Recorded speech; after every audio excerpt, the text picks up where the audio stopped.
guys, welcome back to my channel. Today is Vlogmas day 4. I missed yesterday. I'm sorry, I had too much going on. I did not have time to film and edit a video, but we're just gonna catch up with Vlogmas day 4. Today we are embroidering on this dog collar. I've had this for a long time.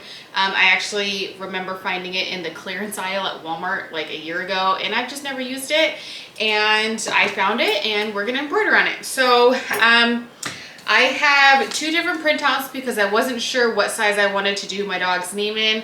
I'm going to go with the Varsity 1 1/4 inch font. The 1 inch font just seemed to be too small. I'll bring you in closer to show you what I mean. So you need your collar, preferably a thick one. This one measures, let's see.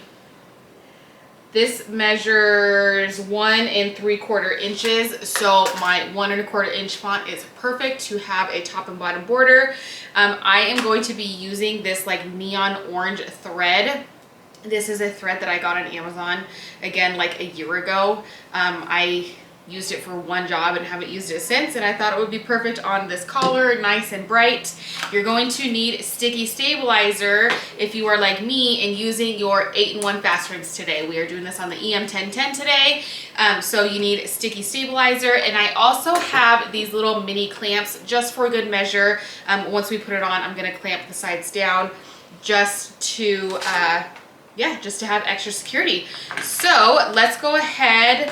I'm gonna bring you guys closer and show you what our sizing and everything looks like. Okay, so I don't know the exact size of this frame. I need to just like label them or something. But this one is 8 inches wide. So with our printout, it's going to fit perfect. We're not gonna hit the side of the frame. I thought I could get away with using my 5x5 Mighty Hoop, but it's just way too close. There's no way it wouldn't hit the edge. So here's the 1 1/4 inch font. Here's the 1 inch font, which still wouldn't look too terrible, but it's just a little too small for my liking. So I'm gonna go with the 1 1/4 inch font.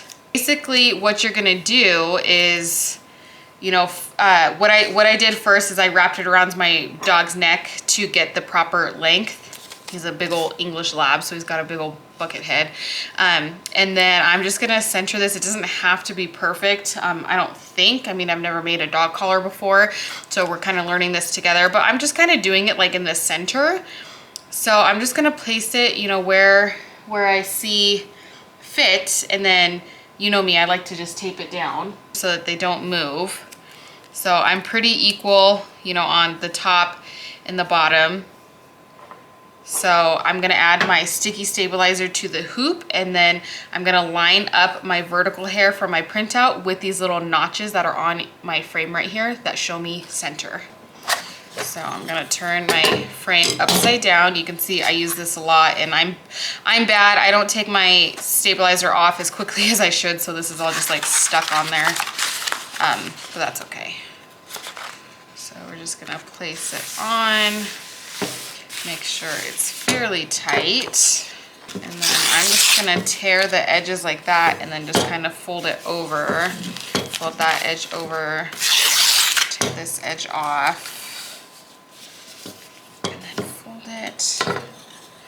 Okay, and so now, looking at it straight on, I'm just going to, like I said earlier, line up this with this. You can take a ruler if you need to, and you know, line it up. So you can see I'm off just a little bit. There we go. Okay, perfect. So now I'm just going to do that. Just press it down on that sticky stabilizer as much as you can. And then for these clamps, what I'm going to do is very carefully bring this to the side. Hopefully these clamps even fit. Like that. And then same thing for this side. I'm going to kind of hold it in place while I bring this side around and under. And then clamp it into place like that. Okay, so now it is on. So now we're gonna go ahead and take it to the machine. Okay, so I probably have to adjust my frame because I was using Mighty Hoops before. So to adjust your frame, it's really, really simple. It's gonna be a lot more difficult with the camera in front of me, but this screw right here and this screw right here, you're just gonna loosen a tiny, tiny bit and then slide it, you know, either left or right, depending on which hoop you're using. So just a tiny bit, tiny bit. You don't want to unscrew it all the way because then the whole thing's gonna fall off and it's a mess and you gotta figure out where pieces go and it just gets chaotic. Sorry, this is very difficult with the camera right where I need to be. So once you get it on, you're just gonna tighten it right back up where you need it. Doing this left-handed is very difficult. Okay, and there we have it. Okay, so I have my color set and everything. I have my design set. So what we're gonna do, I'm gonna tighten this just a little bit. Just want to make sure that doesn't move at all. So now I'm just going to line it up with the center point. I am on the D hoop right now. That looks like it's going to be my best size bet. So I'm just holding this down until it's over those center crosshairs. So that looks right on. So now I'm going to trace. Whoops. All right, what hit right there? Let me see that again.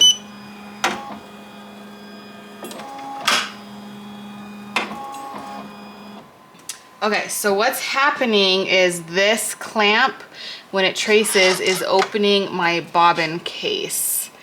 So let me do a contour trace and see if it does it again, because sometimes it only does weird stuff during the trace.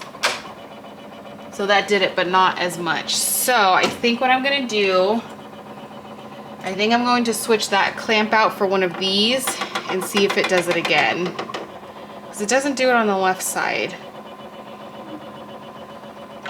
But I'm pretty happy with that placement, you know, the clamp aside. So I'm just going to hold it in place and use this instead.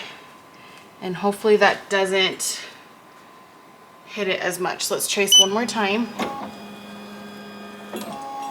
Nope. Okay, perfect. So now I'm going to take this off and we're gonna embroider.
Okay, so that just finished. So we're gonna take off our clamps. It looks like it turned out perfect. So we're just gonna simply peel it up, take the back off. I mean, this sticky stabilizer, honestly, I'm not really too worried about that. I mean, I can pick that off later.